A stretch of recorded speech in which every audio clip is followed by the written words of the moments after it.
एक बात इसके पहले कि नेहा आपको डिटेल में बताएं, मेरा मानना है कि इस देश में जो सबसे बड़ा अपराध और सबसे बड़ा षड्यंत्र हुआ है वो आर्य आक्रांता थ्योरी, जिसको हम आर्यन इन्वेजन थ्योरी के नाम से जानते हैं। आपको बताएं कि 1890 तक हमारे ऐसी किसी थ्योरी का जिक्र ही नहीं था। फिर मैक्स मुलर ने जाके ऑक्सफोर्ड में एक भाषण दिया, अंग्रेजों को वो थ्योरी बहुत पसंद आई। मैक्स मुलर, उन्होंने एक कहा कि साहब जो भारत में आप देख रहे हैं, वो जो ब्राह्मण देख रहे हैं, जो क्षत्रिय देख रहे हैं, जो वैश्य देख रहे हैं, जो कायस्थ देख रहे हैं, जितने भी तथाकथित सवर्ण हैं, ये सब भारत के मूल निवासी नहीं है, और ये तो साहब यूरेशिया से आए हुए लोग हैं। और अब अंग्रेजों को ये बात बड़ी अपील की। उन्होंने कहा साहब ये तो बात अच्छी है, हमको कहा जाता है कि हम आक्रांता हैं, हम बाहर से आए हैं। अरे तुम कैसे कह रहे हो, तुम खुद ही बाहर से आए हो। और उसके बाद ये थ्योरी चलने लगी कि साहब अंग्रेज आए, अंग्रेज के पहले मुगल आए, मुगल के पहले आर्य आए, तो यानी सभी बाहरी हो गए, यहाँ के मूल निवासी जो शूद्र हो गए। तो जिस जमाने में बाल गंगाधर तिलक से लेकर जवाहरलाल नेहरू तक लगातार आर्यन इन्वेजन थ्योरी यानी आर्य आक्रांता थ्योरी की बात कर रहे थे, उस समय सिर्फ एक ही इंटेलेक्चुअल ऐसा था जिसने खड़े होकर कहा कि सब बकवास है, कोई बाहर से नहीं आया, हर आदमी मूल निवासी है, और उसका नाम था doctor B R Ambedkar. Doctor B R Ambedkar ने इसमें हु वर द शूद्रस में भी लिखा है, तमाम जगह लिखा है, बार बार लिखा है। उन्होंने कहा अगर ब्राह्मण आर्य है तो शूद्र भी आर्य है।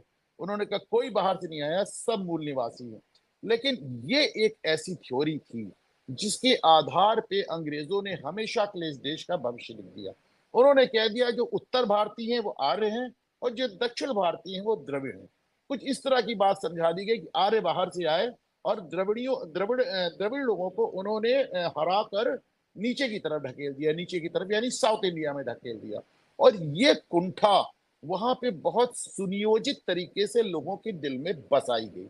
उसी ये एक वो कुंठा थी, ये वो एक फॉल्ट लाइन थी, ये वो एक जिसे कहना चाहे विभाजनकारी रेखा थी, जिसके ऊपर पेरियार और पेरियार के बाद सैकड़ों पॉलिटिकल पार्टीज और पॉलिटिशियंस का भविष्य बनता गया।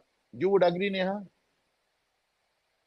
जी बिल्कुल, तो ये जो आर्यन इन्वेजन थ्योरी है, ये बेसिकली एक तरह से बताती है कि जो बाहर से लोग आए थे, उन्होंने आप पे कब्जा कर लिया, और एक तरह से जो यहाँ पे जो पिछड़ी जाति के लोग हैं या जो दलित है, उनको बताया जाता है कि आप यहाँ के मूल निवासी हैं, और बाकी जो लोग हैं बाहर से आए हैं, उन्होंने आपके सारे जो संसाधन है उस पे कब्जा कर लिया है, और इसीलिए आपको आपका हक नहीं दिया गया। तो एक तरह से ये सोसाइटी है उसको ये चीज बोल के डिवाइड कर दिया गया, और उसी उसी की वजह से जो ये सारा जो अभी सामाजिक क्लेश हो रहा है, वो सारा का सारा जो है, वो ओरिजिन वही है कि आप बाहर से आए, आपने हमारे संसाधन पे कब्जा कर लिया, इसलिए हमको कुछ नहीं मिला, हम ऐसे ही रह गए।